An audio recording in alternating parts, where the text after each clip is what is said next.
Hello guys, welcome back to my channel. My name is Samara and today I'm gonna tell you about all the books I read in the month of September. So September wrap up.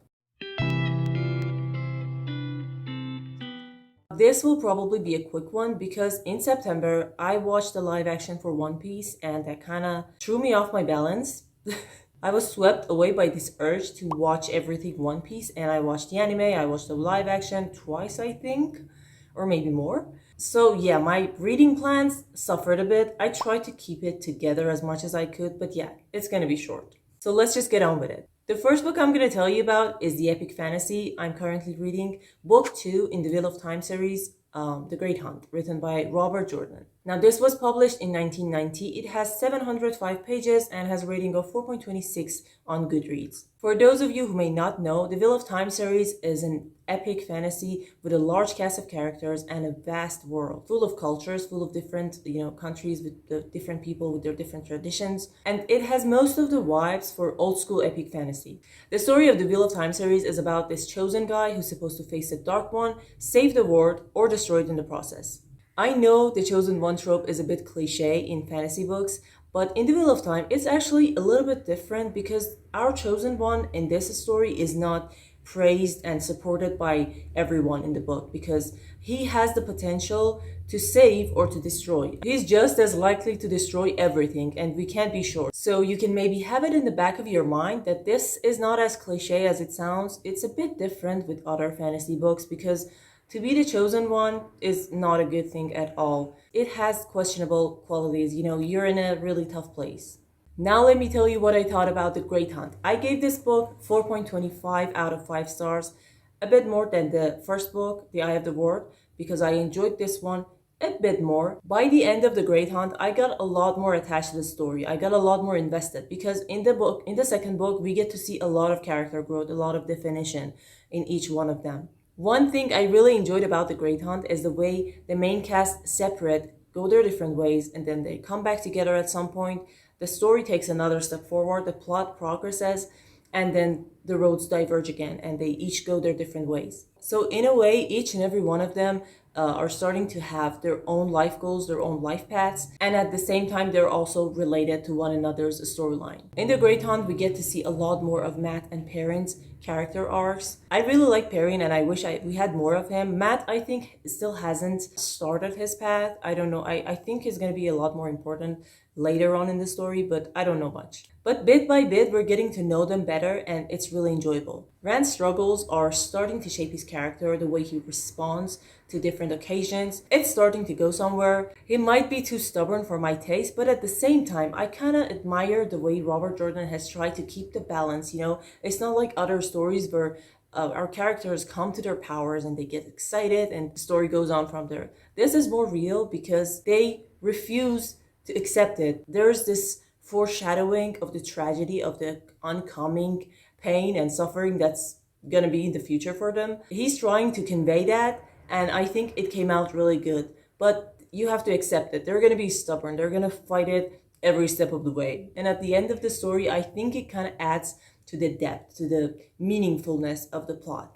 Another good thing about this book was the expansion to the magic system. Not just the magic per se, because in the Wheel of Time series, magic is a very weird element. By expansion, I mean to say we get to see Tar Valon, the White Tower, and all these new Aes Sedai characters that add so much to the story, add so much depth to the girls' part of the story. And of course, I should mention Loyal the Ogier, my favorite character. We get introduced to one of the settings of the Ogier, and that's just precious. I mean, seeing Loyal in his culture, in his background, is just so satisfying. He has this whole new layer added to his character, and I just really love that. So to wrap everything up, the story is getting bigger and bigger, and I'm feeling more intimidated by it because now I'm getting invested, and things are starting to get a bit, scary.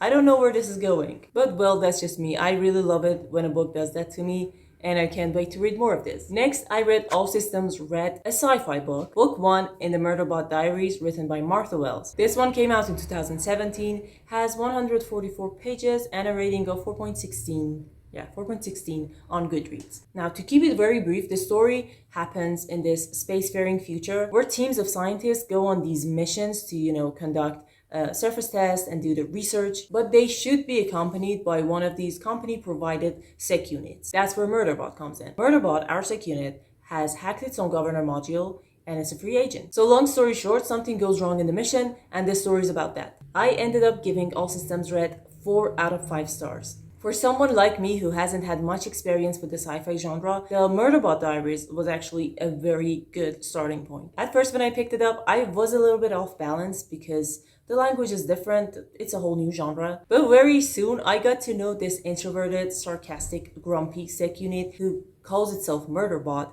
and Murderbot actually slipped into my heart and made a place for itself. As I told you before, Murderbot has hacked its own governor module. It's a free agent and it's trying really hard to not let it show. Murderbot tries to have minimum contact with the humans it's supposed to protect, do the minimum requirements of its job, and at the same time have enough time to binge watch all the entertainment programs it has downloaded into its system. But the humans insist on getting themselves in danger, and Murderbot wouldn't let anyone harm its humans.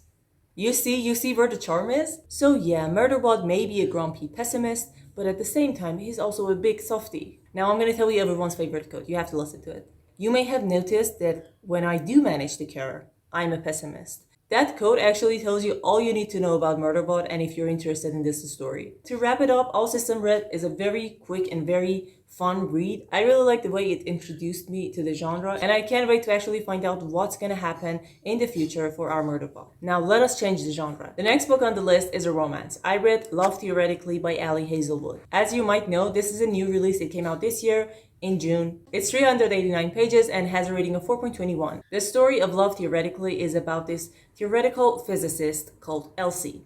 She's an adjunct professor, she has diabetes, and she has no insurance, so financially she's in a very difficult place. To make up for her non-existent paycheck, Elsie offers her services as a fake girlfriend. She taps into her expertly honed people-pleasing skills to embody whichever version of a fake girlfriend the client needs. It's a pretty sweet gig until her carefully constructed Elsieverse comes crashing down. We have Jack Smith, the annoyingly handsome and broody older brother of one of Elsie's clients. He walks into the story and everything gets complicated. Because not also he's the older brother of the client, he's also this cold-hearted experimental physicist who's ruined Elsie's mentor's career and has started this fight between theorists and experimentalists. And on top of that, also Jack is on the committee who's supposed to judge and interview Elsie for her new job. Now, as you can tell, this is obviously an enemies to lovers story. I don't know why I didn't get that vibe at first, but yeah, it's obviously enemies to lovers. I ended up giving this book 3 out of 5 stars. Now let me explain.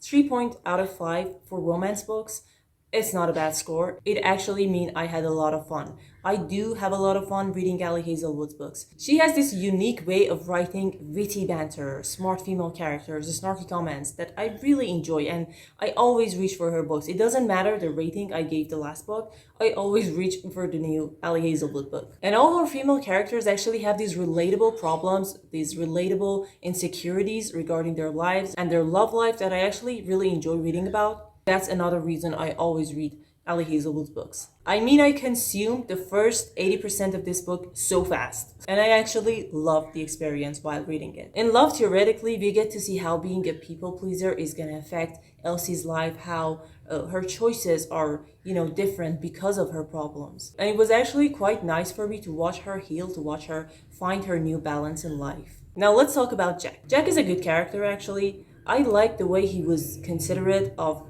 Elsie, and because he knew about her people-pleasing problem, he was very considerate of her choices. He was trying to give her space, to give her time to make her own decisions. So he was very understanding, very nice, but I have to say this, he was a bit stubborn too.